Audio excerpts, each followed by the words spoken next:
คุยกับพี่น้องประชาชนชาวเชียงใหม่นะคะค่ะเราจะไปติดตามพูดคุยกับท่านผู้ว่าราชการจังหวัดเชียงใหม่ในช่วงนี้ค่ะสวัสดีค่ะท่านผู้ว่าค่ะสวัสดีครับเจ้าท่านผู้ว่าเจ้าวันนี้เป็นวันที่เราจะได้อู้จากันหลายเรื่องนะเจ้าพี่น้องประชาชนเจ้าเจียงใหม่นะเจ้าอยากจะได้ยินท่านผู้ว่านะเจ้าอู้ถึงเรื่องของแนวทางในเรื่องของการที่จะเปิดเฮียนนะเจ้าในช่วงวันที่15นี้แล้วกลางเดือนนี้แล้วเฮียนก็คงจะเริ่มเปิดเฮียนตลอดจนถึงนะเจ้าเตรียมการที่จะเข้าสู่เจียงใหม่ที่จะได้ให้ผู้คนเดินทางเข้ามาหลังจากคลายล็อกในช่วงที่ผ่านมาต่อยนะเจ้าวันนี้ท่านผู้ว่าอยากจะทักทายพี่น้อง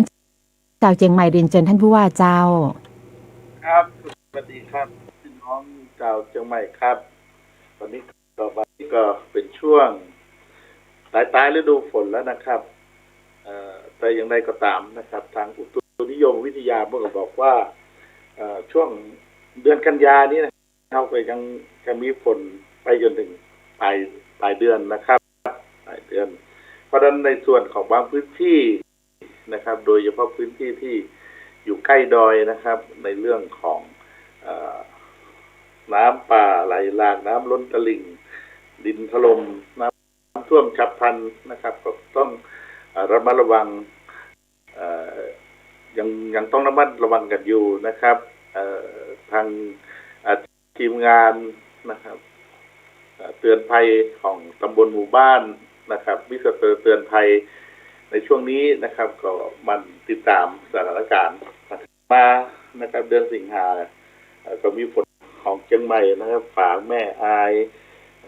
ชัยประการนะครับแต่ถ้าเป็นน้ำท่วมส่วนใหญ่เนี่ยน้ำป่าไหลหลากนะครับเป็นลักษณะน้ำป่าไหลหลากไหลเข้ามาท่วมบางทีท่วมถนนอาจจะท่วมบางบ้านห้องนะครับท่วมครัวเรือนท่วมพื้นที่การเกษตรบ้านเรือนของพี่น้องประชาชนนะครับช่วง11สิงหานี่ก็ที่อำเภอฝางนะครับตำบลเวียงตำบลโป่งน้ำฮ้อนนะครับที่แม่อายนะครับพื้นที่แม่สาวช่วงวันที่15นะครับก็พื้นที่เดียวกันนะครับฝางแม่อายนะครับก็ท่วมพื้นที่เกษตรน้ำไหลท่วมถนนท่วมบ้านนะครับแต่ก็ขึ้นเร็วลงเร็วนะครับวันที่17ก็ที่แม่อายนะครับแต่ที่แม่อายนี่ฝ่ายจะเสียเป็นตัวหนึ่งนะครับฝ่ายแม่นาวางนะครับซึ่งตรงนี้ก็การช่วยเหลือเบื้องต้นนะครับทางองค์กรปกครองส่วนท้องถิ่นนะครับเข้าไปช่วยเหลือในเบื้องต้นนะครับมีทางอำเภอและมีทางจังหวัดนะครับในการที่จะช่วยเหลือที่จะบรรเทาทุกข์ให้พี่น้องประชาชนนะครับได้ก็ตามนะครับถ้าเอาหันเหมือนฝนตกเนี่ยนะครับแต่ถ้าไปดูน้ำที่เขื่อนแม่งัดนะครับตอนนี้ยังมีประมาณ 35% นะครับถ้าเทียบกับปีที่แล้วนี่ก็ยังน้อยกว่าปีที่แล้วนะครับรวมถึงเขื่อนแม่กวงตัวนะครับเขื่อนแม่กวงเนี่ยน้ำน้อยกว่าปีที่แล้วนะครับน้ำน้อยกว่าปีที่แล้วตอนนี้ถ้าอู้ถึงความจุเนี่ยประมาณแค่17%เองนะครับเพราะว่าปีนี้ตั้งแถบดอยสะเก็ดฝนบักเขาตกนะครับถ้าไปดูน้ำในอ่างนะครับน้ำในอ่างขนาดใหญ่ที่บ้านเรามี2แห่งเนี่ยนะครับก็ได้21%นะครับก็ยังถือว่าน้อยกว่าปีที่แล้วนะครับอ่างขนาดกลางนะครับมี13แห่งนะครับก็ยังน้อยกว่าปีที่แล้วนะครับน้ำมีได้ประมาณ71%นะครับอ่างขนาดเล็กก็น้อยกว่าปีที่แล้วนะครับซึ่งตรงนี้เนี่ยก็ขอพี่น้องเกษตรกรนะครับว่าถ้าอย่างใดเนี่ยนะครับปรึกษานะครับกับทีมงานของกระทรวงเกษตรที่อยู่ในพื้นที่นะครับว่าเราจะควรจะปลูกเท่าใดใช้น้ำอย่างใดนะครับเพื่อที่ว่าในหน้าแล้งปีหน้าเราจะได้แบบมีความเดือดร้อนมากนักนะครับเพราะว่าเราวางแผนบริหารจัดการให้มันดีนะครับ คณะเดียวกันนะครับสถานการณ์ลำไยปีนี้นะปีนี้ลำไยเขาออกล่าไปนิดนึงนะครับ ประมาณกลางเดือนเจ้าเอาในคณะเดียวกันนะครับมันมีปัญหาเรื่องการส่งออกอย่างตัวนะครับในช่วงต้นๆเขาพอจะไปได้ดีแต่ในช่วงกลางเนี่ยนะครับเขามันมีปัญหานะครับมีปัญหาในเรื่องของการส่งออกในเรื่องอะไรก็ราคาตกมาหน่อยแต่อย่างไรก็ตามนะครับทางรัฐบาลก็พยายามไปเจรจากับประเทศที่รับซื้อลำไยทั้งหลายจากบ้านเฮานะครับก็สถานการณ์ก็ดีขึ้นถ้าอู้ถึงลำไยบ้านเฮาปีนี้นะครับประมาณการมันอยู่ที่ประมาณ260,000 ตันนะครับเฮาเก็บไปแล้วประมาณ249,000 ตันนะครับก็คิดเป็นเปอร์เซ็นต์แล้วเนี่ยนะครับก็เอาออกเป็นส่วนใหญ่แล้วครับคิดว่าในจำนวนที่เหลือตอนนี้ประมาณหมื่นกว่าตันนะครับแต่จะเป็นพื้นที่ทั้งโซนเหนือ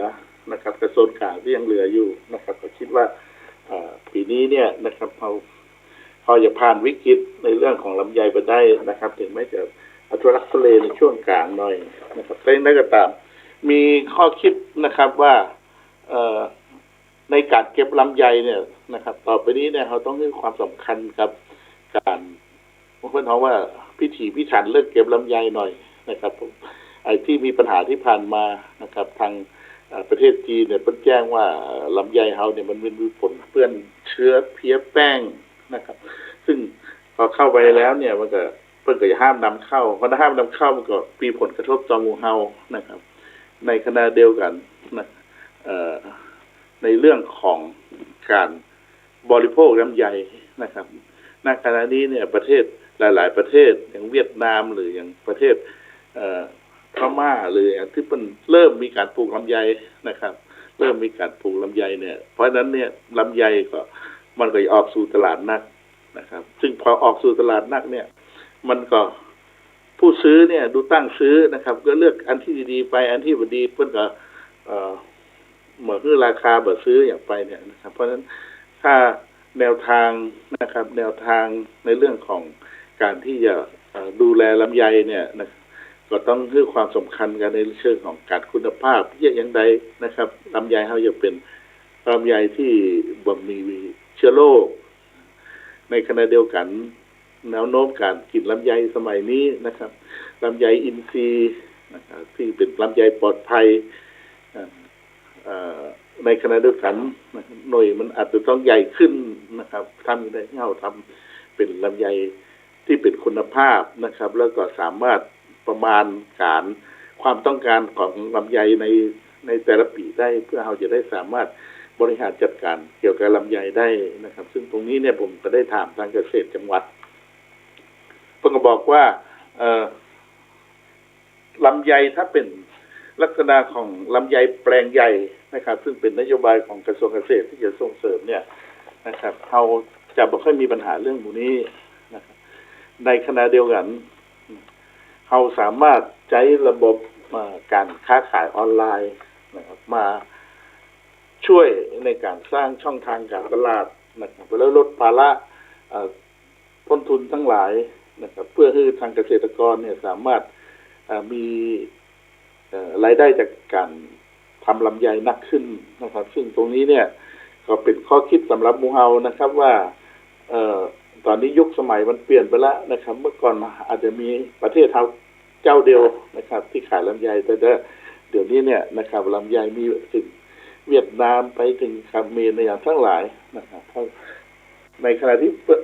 ประเทศทางนู้นนะครับเปิ้นก็ส่งเสริมเพิ่มเป็นรายได้ของประเทศเปิ้นนะครับเขาเองในฐานะที่เป็นมือเก่าของลำไยเขาต้องหนีนะครับหนี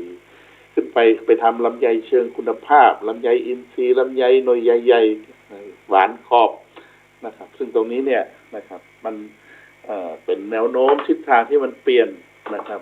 โดยเฉพาะการค้าขายโดยระบบออนไลน์ซึ่งตรงนี้เนี่ยนะครับสิ่งที่สำคัญก็คือเขาต้องสามารถรับประกันคุณภาพได้นะครับเพื่อเชื่อถือ เพราะว่าเวลาเพิ่นซื้อเพิ่นก็บ่หันหน่วยนะครับเพราะฉะนั้นสิ่งลำไยที่เราส่งไปมันก็ต้องลำไยคุณภาพนะครับเอ่อซึ่งตรงนี้นะครับก็อยากจะเป็นความคิดนะครับสำหรับพี่น้องเกษตรกรหรือว่าถ้าเป็นเกษตรกรรุ่นใหม่เดี๋ยวนี้ลูกหลานหมู่เฮาเนี่ยนะครับมีความคิดเรื่องการแปรรูปเพื่อสร้างมูลค่าเพิ่มนะครับซึ่งตรงนี้เนี่ยก็เป็นแนวความคิดที่ดีนะครับถ้าเราสามารถเอาระบบสิ่งที่เป็นความคิดใหม่ๆนะครับลำไยเชิงคุณภาพการแปรรูปทั้งหลายเข้ามาช่วยนะครับจะทำให้เกษตรกรเราได้สามารถมีรายได้มากขึ้นลดต้นทุนการผลิตนะครับซึ่งขณะนี้ในการแนวทางการส่งเสริมในเรื่องของเกษตรแปลงใหญ่หรือแม้กระทั่งเงินกู้นะครับของรัฐบาลผ่านธกส.เงินกู้ล้านที่กู้ล้านหนึ่งเสียดอกเบี้ย100เดียวอย่างนี้ครับจะเป็นนโยบายที่ทางเกษตรจังหวัดนะครับพยายามที่จะสร้างการรับรู้และต่อมาช่วยกับพี่น้องนะครับอีกเรื่องหนึ่งที่สำคัญในช่วงนี้นะครับเรื่องของโควิดนะครับโดยตอนนี้นะครับก็โควิดเนี่ยมันลดจากช่วงเดือนเมษามาแล้วแต่ยังใดก็เขาก็ยังไม่สามารถที่จะควบคุมมันเป็นศูนย์ได้นะครับเนื่องจากว่าตอนนี้การแพร่ระบาดมันไปเกิดคลัสเตอร์ใหม่ๆขึ้นนะครับซึ่งตรงนี้เนี่ยนะครับเราจะหันว่าโดยเฉพาะพันธุ์เดลต้าเนี่ยแม้ว่ามันจะเหมือนกับบรรลุแรงนะครับแต่อย่างไรก็ตามถ้าเป็นกลุ่มผู้สูงอายุหรือกลุ่มผู้มีโรคเรื้อรังเนี่ยก็จะพบอาการเสียชีวิตนะครับเกิดขึ้นเนี่ยนะครับเพราะฉะนั้นนะครับเราจะทำอย่างไรนะครับที่จะหาวิธีนะครับป้องกันการแพร่ระบาดนะถ้าเราดูเนี่ยนะครับในขณะที่กำลังจะสามารถควบคุมนะครับการแพร่ระบาดได้ลงมานะครับใกล้จะถึงหลักหน่วยละนะครับมันก็จะเกิดคลัสเตอร์ใหม่ๆขึ้นมานะครับอย่างต่อเนื่องนะครับอย่างช่วงนี้นะครับอย่างช่วงนี้เนี่ยถ้าเราดูนะครับตั้งแต่เดือนเมษายนมาเนี่ยเรามีคลัสเตอร์เกิดขึ้นในเรื่องของการระบาดเนี่ย61คลัสเตอร์นะครับมีคลัสเตอร์ที่ปลอดภัยก็คือแบบพบผู้ติดเชื้อรายใหม่นะครับ28วันขึ้นไปเนี่ยนะครับ42คลัสเตอร์ที่ต้องเฝ้าระวังนะครับ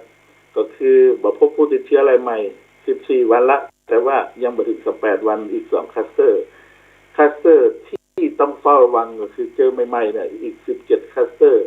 นะลักษณะนะถ้าเราดูนะครับเมื่อเป็นคลัสเตอร์ที่ผู้ป่วยรายแรกเนี่ยนำเข้ามาจากต่างจังหวัดเสี่ยงนะครับก็จะมีที่ฮอดนะครับหมูใจดีที่สันกำแพงสันผีเสื้อนะครับคลัสเตอร์ปาร์ตี้ดีฮันรีสอร์ทคลัสเตอร์เก้าปีคิกเช่นที่จังเพือกนะครับครอบครัวที่หนองจอมนะคลัสเตอร์ที่ยังมีการระบาดแต่ยังหาแหล่งสัมพันธ์โรคได้อันนี้เราหาต้นตอบได้แต่เชื่อว่ามีการแพร่ระบาดในพื้นที่นะครับจะมีชุมชนช้างคานลำไยบ้านเป้านะครับหมู่8บ้านแหวนชุมชนแม่ขิงที่ตำบลช้างการโกดังลำไยที่แม่ปังแล้วก็ที่ตำบลโปงแยงบ้านแม่สมัยนะครับแล้วก็อีกอันหนึ่งลักษณะเกิดขึ้นในที่ทำงานและขยายตัวไป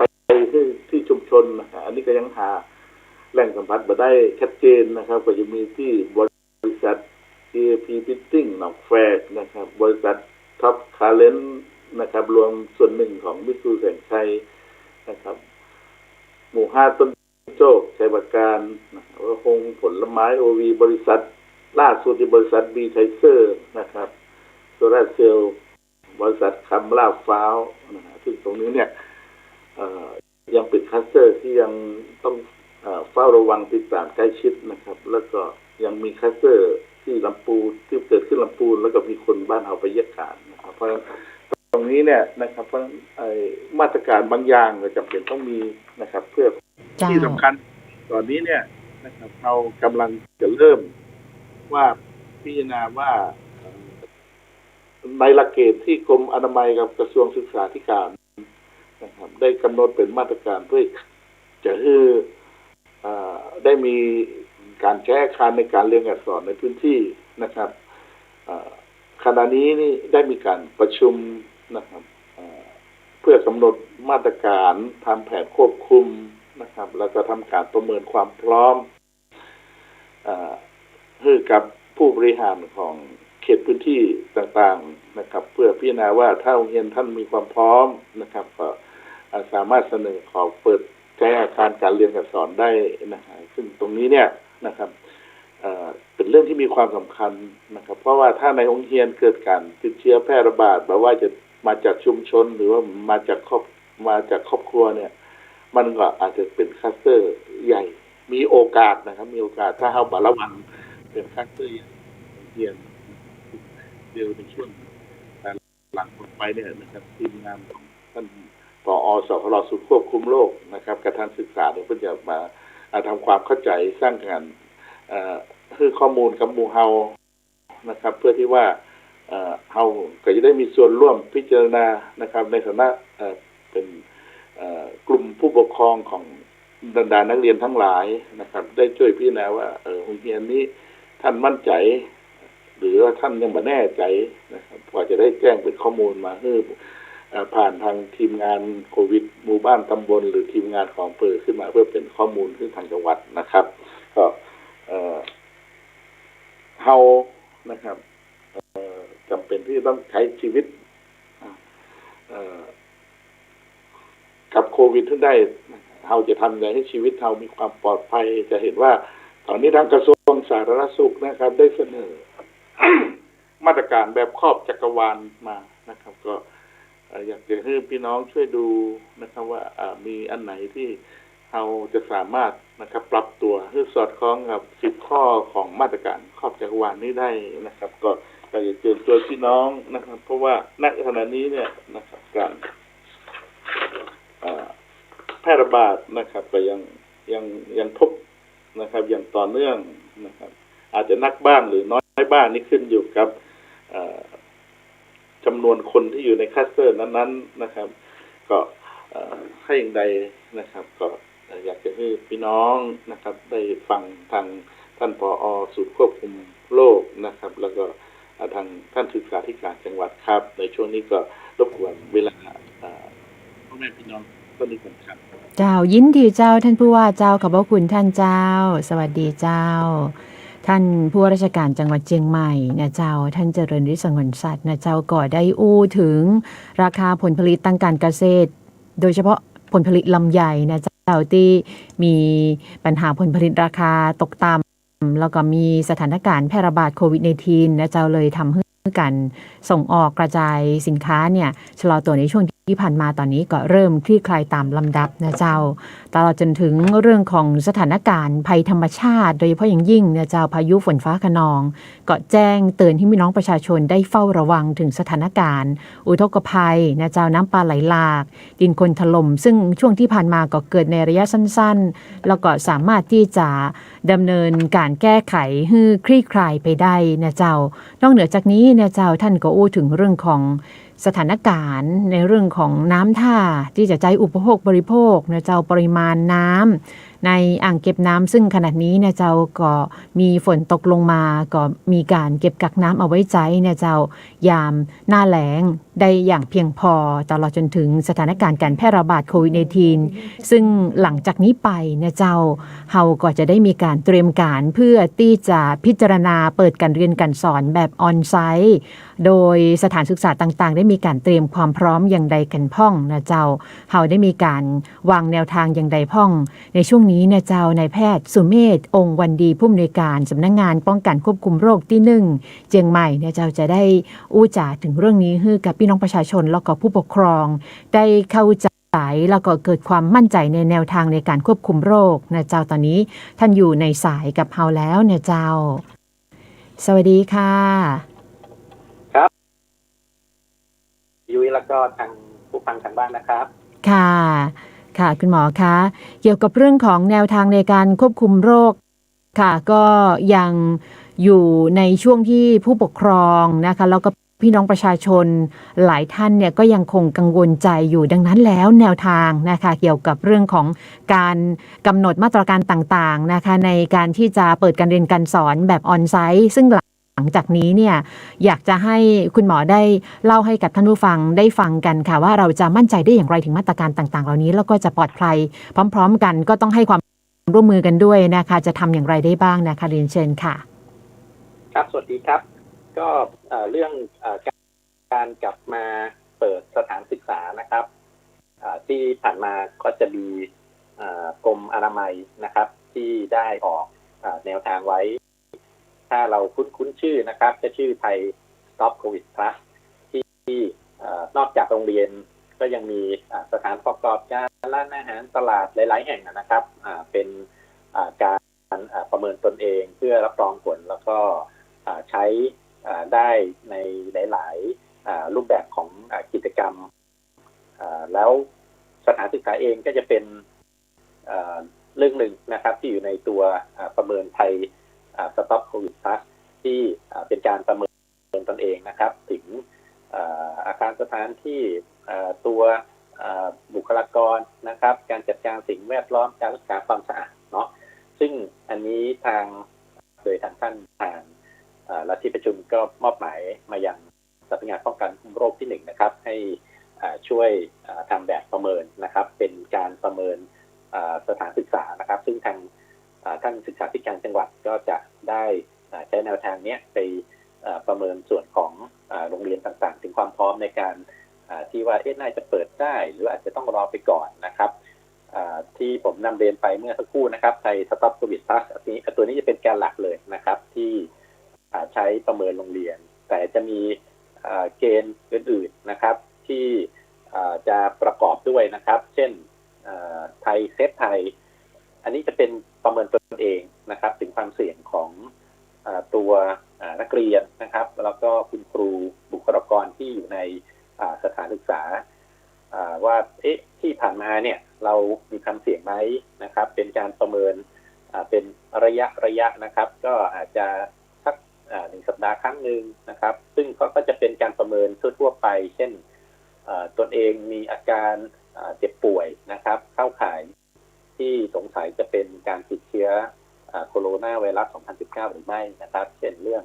ไข้ไอเจ็บคออาจจะมีจมูกไม่ได้กลิ่นลิ้นไม่รับรสนะครับหรืออาการอื่นๆแล้วก็รวมถึงประวัติการไปสัมผัสในกลุ่มที่เสี่ยงนะครับหรือกลุ่มที่เป็นผู้ติดเชื้อหรือว่าเดินทางมาจากพื้นที่ที่อาจจะมีการติดเชื้อนะครับแล้วอันอื่นก็จะมีที่ทางโรงเรียนอาจจะต้องมีการเตรียมการนะครับเช่นอันจะใช้คำว่าแผนเผชิญเหตุมันเป็นลักษณะการวางแผนเพื่อจะจัดการกรณีที่โรงเรียนอาจจะมีผู้ติดเชื้อนะครับเกิดขึ้นในโรงเรียนหรือว่ามีกลุ่มเสี่ยงที่ไปสัมผัสกับผู้ติดเชื้อที่อยู่นอกโรงเรียนนะครับอาจจะเป็นผู้ปกครองหรือเป็นตัวนักเรียนนะครับว่าเราโรงเรียนเองจะมีการรองรับกรณีพบเหตุการณ์แบบนี้อย่างไรนะครับเราก็อาจจะมีการฝึกซ้อมซะหน่อยเนาะเช่นเจอแล้วจะพาผู้ติดเชื้อหรือคนที่เข้าข่ายสงสัยจะต้องไปกักหรือต้องไปทำอะไรนะครับแล้วก็ที่สำคัญอันนึงที่หลายท่านอาจจะยังกังวลนะครับก็คือการพบผู้ติดเชื้อในจังหวัดเชียงใหม่เป็นระยะที่อาจจะอยู่ในชุมชนข้างบ้านหรืออะไรก็ตามแต่เนี่ยอันนี้เป็นปัจจัยหนึ่งที่อาจจะนำมาพิจารณาด้วยนะครับว่าในชุมชนที่เป็นที่ตั้งหรือใกล้ๆโรงเรียนมีผู้ติดเชื้อที่เกิดขึ้นในระยะเวลาช่วงประมาณสัก2 สัปดาห์ที่ผ่านมาหรือเปล่านะครับคือถ้ามีการระบาดเป็นกลุ่มเป็นก้อนในวงกว้างนี่อาจจะต้องระมัดระวังนิดนึงนะครับก็แสดงว่ามีการกระจายเชื้ออยู่ในชุมชนอันนี้นะครับก็จะเป็นปัจจัยอันหนึ่งที่เอามาพิจารณาด้วยแล้วก็รวมถึงข้อคิดเห็นนะว่าทางผู้ปกครองคุณครูนะครับที่มีทางที่ชุมชนด้วยแหละตอนก่อนจะเปิดต้องทำความเข้าใจด้วยเนาะเพราะว่ามันก็อาจจะมีการตกใจนะครับว่าทำไมอยู่ที่โรงเรียนเปิดมีนักเรียนมาเป็นร้อยเลยโดยที่ชุมชนเขาไม่รู้เนาะอันนี้ก็อาจจะมีการพูดคุยกับทางผู้นำชุมชนนะครับแล้วก็จะมีแผนอื่นๆด้วยนะครับแผน การดูแลเด็กนักเรียนหรือคุณครูนะครับที่อาจจะมีไข้ไม่สบายที่เจอเราจะไปจัดการยังไงเรื่องการเฝ้าระวังนะครับการใช้ชุดตรวจ ATK นะครับแล้วก็อาจจะส่งไปตรวจที่โรงพยาบาลนะครับในกรณีถ้าแบบรู้สึกว่าเราสงสัยนะครับแล้วก็อาจจะเตรียมความพร้อมของสถานที่ด้วยนะครับเตรียมความพร้อมของสถานศึกษาหากพบมีนักเรียนหรือคุณครูหรือใครก็ตามเนี่ยติดเชื้อเราจะมีการปรับรูปแบบการเรียนการสอนอย่างไรนะครับเพราะที่ผ่านมาก็จะเป็นออนไลน์ออนแฮนด์หรือว่าผ่านทางทีวีเนี่ยนะครับก็จะต้องมีมาประกอบด้วยนอกจากการเปิดออนไซต์ก็คือไปเรียนนะที่สถานศึกษานะครับอันนี้ก็แล้วก็เรื่องอื่นๆเนาะที่ทั่วไปกับลดความแออัดนะครับการสลับชั้นเรียนแล้วก็เรื่องการเฝ้าระวังในชุมชนของตนเองเหล่านี้เป็นต้นนะครับค่ะค่ะคุณหมอคะมาตรการของแต่ละโรงเรียนน่ะนะคะเห็นว่าเราจะต้องมีการประเมินให้ผ่านเกณฑ์ซะก่อนเราถึงจะมีการอนุญาตให้สามารถที่จะเปิดการเรียนการสอนแบบออนไซต์ได้นะคะเรามีหน่วยงานไหนที่จะต้องดูแลในเรื่องนี้โดยตรงไหมคะที่จะเป็นผู้พิจารณานะคะครับก็จะมีหลักๆเลยนะครับก็คือทางโรงเรียนประเมินตนเองเนาะแล้วก็รวบรวมส่งให้ทางท่านศึกษาธิการจังหวัดซึ่งก็จะมีทีมนะครับแล้วก็พิจารณาจากตัวแบบประเมินแล้วก็เอกสารแนบนะครับก็อาจจะเป็นเรื่องแผนนะครับในการจัดการทั้งนี้ทั้งนั้นเนี่ยตัวของโรงเรียนที่ตั้งอยู่ตรงจุดไหนเนี่ยก็หลักๆในทุกพื้นที่นะครับจะมีทีมเขาเรียกว่า CDCU เนาะอันนี้เป็นภาษาอังกฤษถ้าภาษาไทยเราก็จะเป็นหน่วยควบคุมโรคติดต่อระดับอำเภอนะครับซึ่งหน่วยเราเนี้ยนะครับผมขออนุญาตใช้ชื่อย่อเนาะ CDCU หน่วยเราเนี้ยจะที่ผ่านมาเขาก็จะทำหน้าที่ในการออกไปสอบสวนโรคไปติดตามผู้ที่ติดเชื้อหรือผู้ที่เข้าข่ายสงสัยว่าจะติดเชื้อนะครับอยู่ในทุกอำเภอเลยนะครับอำเภอหนึ่งอาจจะมีประมาณ1 ทีม 2 ทีมหรือ3 ทีมก็ขึ้นกับขนาดของอำเภอซึ่งทีมนี้ก็จะเป็นคนที่ช่วยให้ข้อคิดเห็นด้วยนะครับว่าเนี่ยข้อมูลของโรงเรียนนะครับแล้วก็บริบทของพื้นที่มีเรื่องการติดเชื้อเกิดขึ้นหรือไม่หรือมีการสถานการณ์โรคในพื้นที่ตัวนี้เป็นอย่างไรนะครับก็จะเป็นผู้ให้ข้อคิดเห็นด้วยนะครับแล้วก็อาจจะช่วยคัดกรองด้วยแหละนะครับว่าน่าจะเหมาะเปิดไม่เปิดหรือว่าความเสี่ยงน้อยความเสี่ยงสูงแต่นี้เป็นต้นนะครับค่ะทั้งนี้ทั้งนั้นก็ต้องพิจารณากับสถานการณ์ณเวลาขณะที่เปิดการเรียนไปแล้วนะคะว่าสถานการณ์เป็นอย่างไรในระดับหนึ่งด้วยใช่ไหมคะครับถูกต้องครับค่ะที่ท่านผู้ฟังยังคงกังวลใจผู้ปกครองยังคงกังวลใจก็คือบุคลากรทางด้านการศึกษาส่วนหนึ่งเนี่ยฉีดวัคซีนไปแล้วแต่ว่าน้องๆนะคะถ้าเป็นเด็กโตนะคะยังไม่เข้าเกณฑ์โดยทั่วไปที่ต้องรับการฉีดวัคซีนแต่ว่าแนวโน้มเนี่ยเราก็ทราบว่าในอนาคตนะคะซึ่งก็ไม่แน่นะคะว่าปลายปีนี้เนี่ยอาจจะฉีดให้กับน้องๆนักเรียนได้เกี่ยวกับเรื่องนี้ค่ะทางกรมควบคุมโรคนะคะหรือว่าทางสำนักงานป้องกันควบคุมโรคที่1เชียงใหม่เรามีการพูดคุยเรื่องนี้ไว้บ้างไหมคะครับอันนี้เป็นมาตรการที่ดีเลยก็คือเรื่องการฉีดวัคซีนให้ครอบคลุมนะครับซึ่งในความจริงถ้ามีคนรับวัคซีนแล้วเนี่ยมากเลยเนี่ยจะยิ่งดีนะครับเหมือนทุกวันนี้ที่เรารณรงค์กันอยู่เนาะก็จะมีการกำหนดด้วยนะครับของโรงเรียนเนาะว่าให้ฉีดวัคซีนได้ก็คือไม่น้อยกว่า70%นะครับ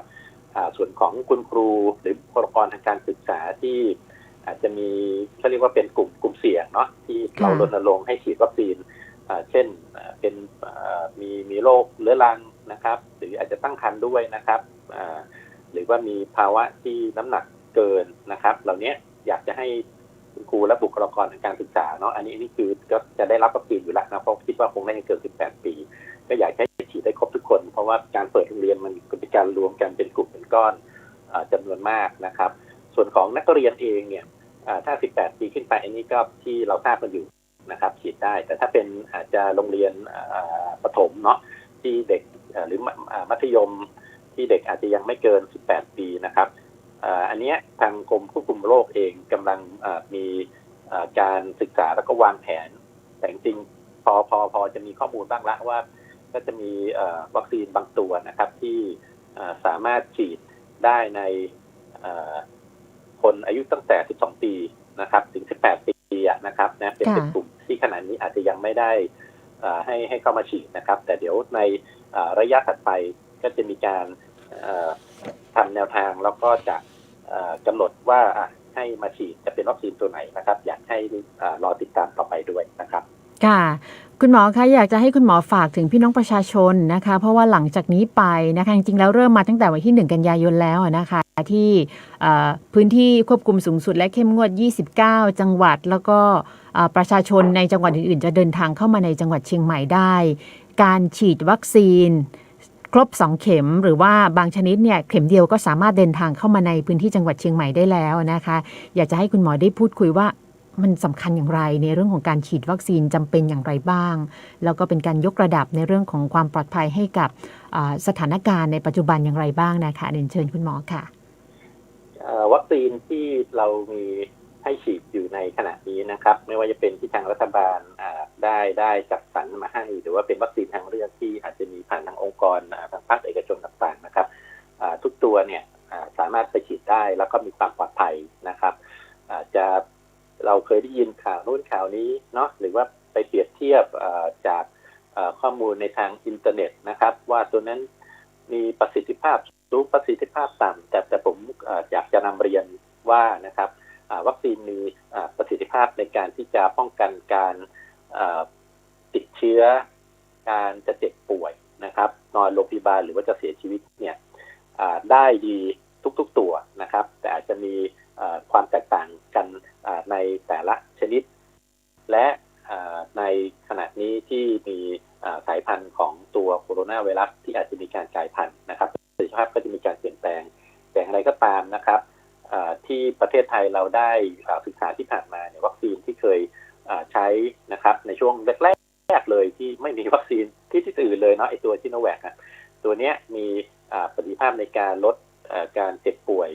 เสียชีวิตได้ดีเลยนะครับต้องบอกนะครับแล้วขณะนี้ที่มีการรณรงค์เรื่องการฉีดวัคซีนไข้นะครับอันนี้ก็ต้องนำเรียนว่าเป็นการ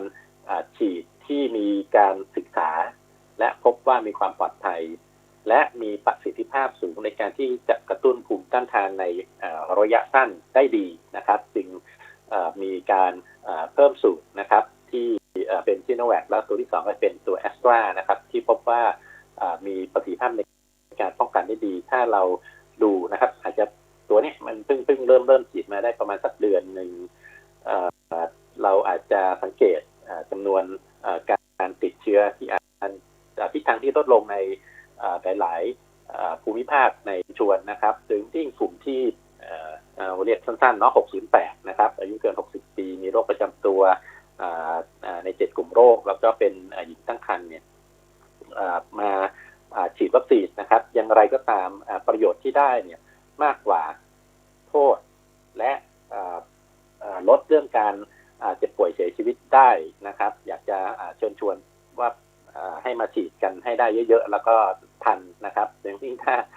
โรงเรียนเองนะครับเพราะว่ามันใกล้จะเปิดการศึกษาแล้วก็จะเป็นจุดที่มีการรวมกลุ่มกันเยอะนะครับอย่างคุณครูนะครับหรือบุคลากรทางการศึกษานะครับถ้าอย่างไรก็มีโอกาสได้ฉีดก็ทางจังหวัดก็จะมีแผนที่จะจัดสรรแล้วก็เตรียมเกลี่ยให้เพิ่มในส่วนของทางบุคลากรทางการศึกษาต่อไปด้วยนะครับค่ะขอบคุณค่ะคุณหมอคะนายแพทย์สุเมธองค์วันดีค่ะผู้อำนวยการสำนักงานป้องกันควบคุมโรคที่1เชียงใหม่ขอบพระคุณมากค่ะสวัสดีค่ะ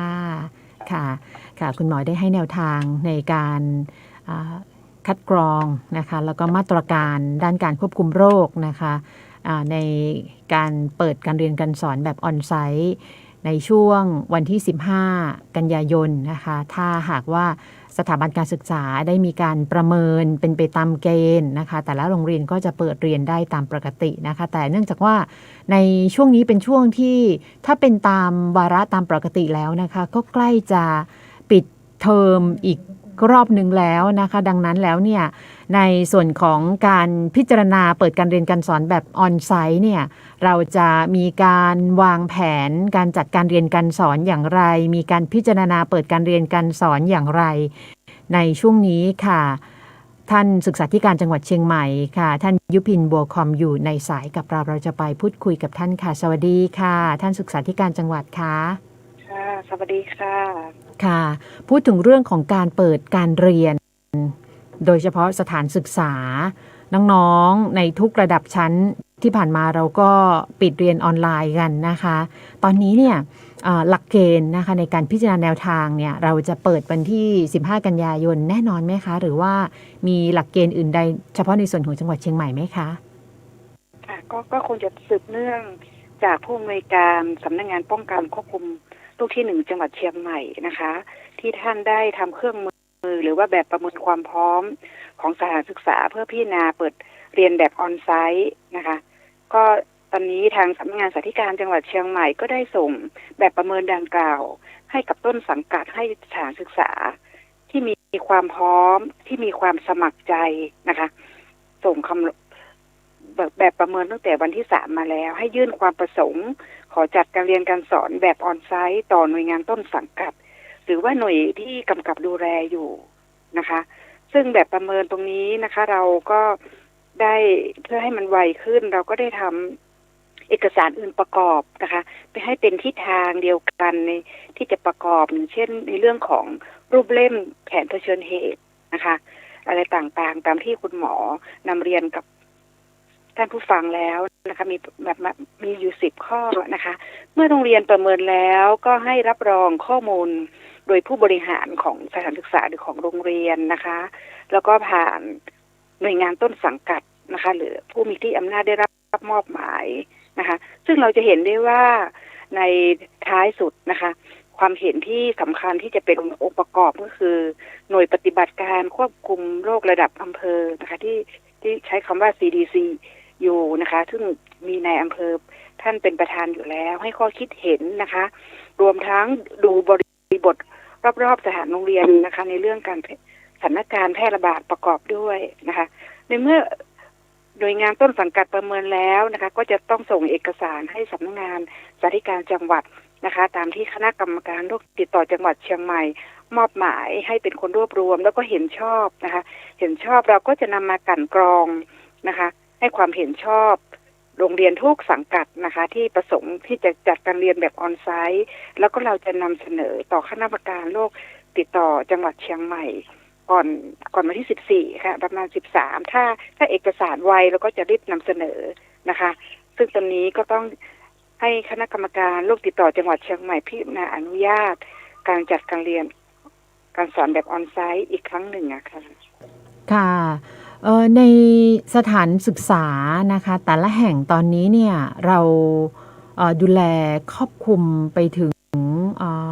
ในเขตพื้นที่จังหวัดเชียงใหม่ทั้งหมดเลยใช่ไหมคะหมายถึงว่าในทุกสังกัดสำหรับเอกชนก็เช่นเดียวกันใช่ไหมคะค่ะทุกสังกัดโดยเฉพาะเอกชนนี่จะอยู่สังกัดของสำนักงานสาธิการจังหวัดเชียงใหม่อยู่แล้วค่ะเราก็ได้เตรียมการประสานโรงเรียนเอกชนที่สมัครใจหรือที่มีความพร้อมที่จะเปิดนะคะซึ่งโรงเรียนเอกชนนี่เราจะเป็นพิจารณาโดยตรงเพราะว่าเป็นโรงเรียนที่อยู่ในสังกัด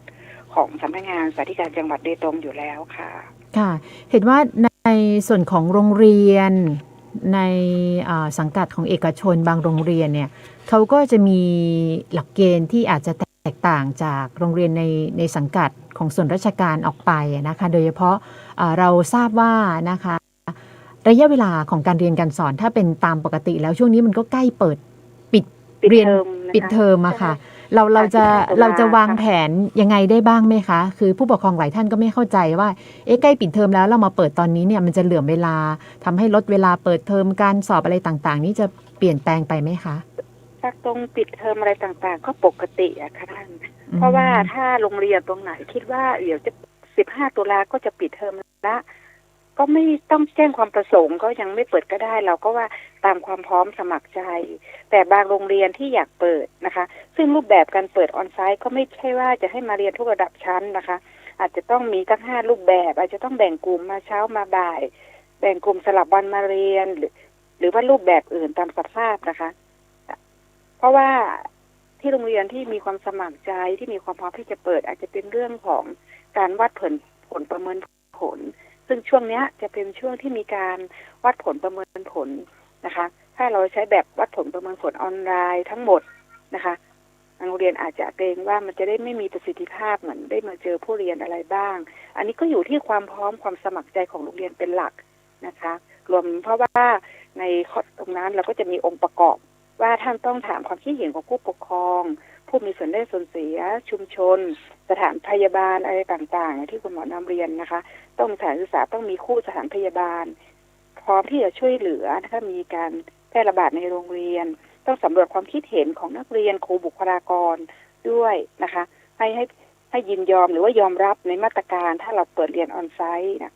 จะต้องมีมาตรการต่างๆซึ่งก็จะต้องมีอยู่ในรูปเล่มในแผนเผชิญเหตุรองรับการแพร่ระบาดโควิด -19 ของโรงเรียนอยู่แล้วค่ะค่ะในช่วงนี้อยากจะให้ท่านฝากให้ความมั่นใจกับผู้ปกครองนะคะแล้วก็สถาบันการศึกษาในทุกองค์กรนะคะในทุกสถาบันในขณะนี้นะคะว่า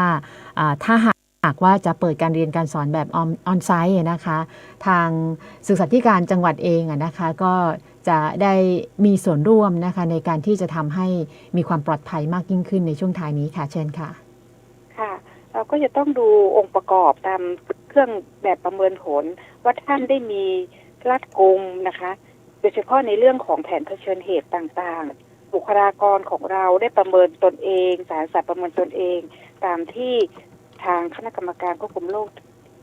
ที่คุณหมอแนะนำนะคะโดยเฉพาะในแผนรองรับกรณีพบครูหรือว่านักเรียน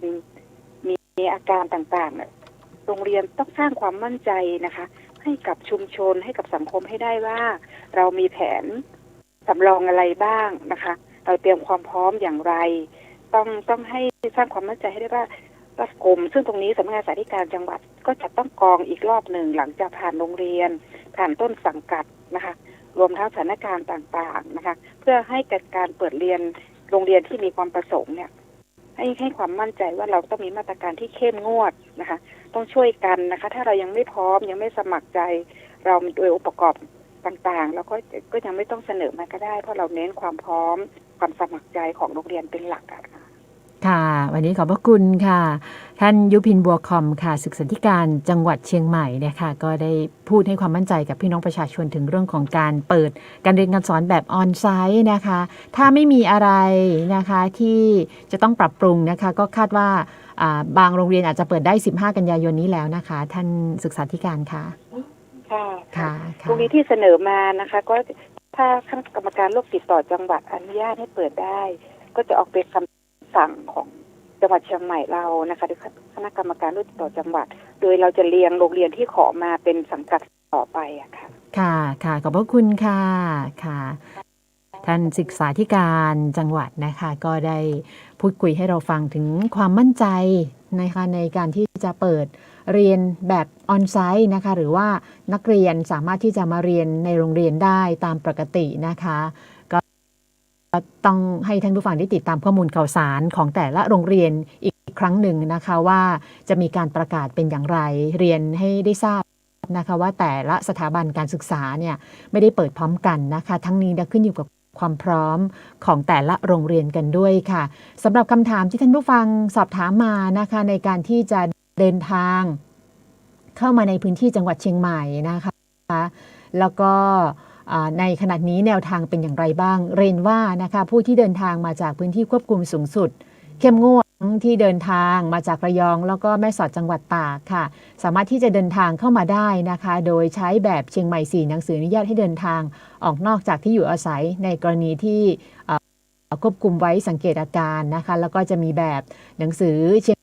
งใหม่3แบบบันทึกการประเมินตนเองสำหรับผู้ที่เดินทางกลับมาจากพื้นที่ควบคุมสูงสุดและเข้มงวดเพื่อควบคุมสูงสุดนะคะและอำเภอแม่สอดจังหวัดตากด้วยค่ะทั้งนี้นะคะผู้ที่ได้ผ่านการฉีดวัคซีนนะคะอย่างที่ดิฉันได้เกริ่นไปเมื่อสักครู่นี้นะคะสำหรับวัคซีนซิโนแวค2เข็มนะคะซิโนฟาร์ม2เข็มโมเดอร์นา2เข็มไฟเซอร์2เข็มซิโนแวคบวกเอสตราเซเนกา2เข็มค่ะสปุตนิกวี2เข็มค่ะและ ผู้ที่ฉีดเข็มเดียวสามารถที่จะเดินทางเข้ามาได้นะคะอย่างน้อย14 วันฉีดไปแล้วนะคะก็คือจอห์นสัน& จอห์นสันแล้วก็แอสตราเซเนกาค่ะวัคซีนอื่นๆตามที่กระทรวงสาธารณสุขประกาศนะคะเดินทางเข้ามาในจังหวัดเชียงใหม่ก็จะต้องมีการสแกน CM ชนะนะคะโดยดิฉันจะนำข้อมูลรายละเอียดที่ได้กล่าวมาจะแปะไว้ลิงก์ด้านล่างที่คอมเมนต์ท่านสามารถที่จะไปอ่านได้เป็นข้อมูลจากศูนย์ข้อมูลข่าวสารเฉพาะกิจของจังหวัดเชียงใหม่ค่ะจะแชร์ไว้ด้านล่างนะคะท่านจะได้ติดตามอ่านทบทวนกันได้นะคะแล้วก็มีลิงก์ต่างๆให้ได้ดาวน์โหลดเอกสารกันด้วยค่ะหมดเวลาสำหรับรายการผู้ราชการจังหวัดเชียงใหม่พบประชาชนในวันนี้แล้วนะคะด้วยความขอบคุณทุกหน่วยงานค่ะโดยท่านผู้ราชการจังหวัดเชียงใหม่นายเจริญฤทธิ์สงวนสัตว์ค่ะที่1เชียงใหม่ท่านยุพินบัวคอมศึกษาธิการจังหวัดเชียงใหม่ค่ะและดิฉันสุชยามหาอินขอนำรายการลาท่านผู้ฟังไปด้วยเวลาเพียงเท่านี้ขอบคุณและสวัสดีค่ะทุกเช้าวันอาทิตย์ 9 นาฬิกา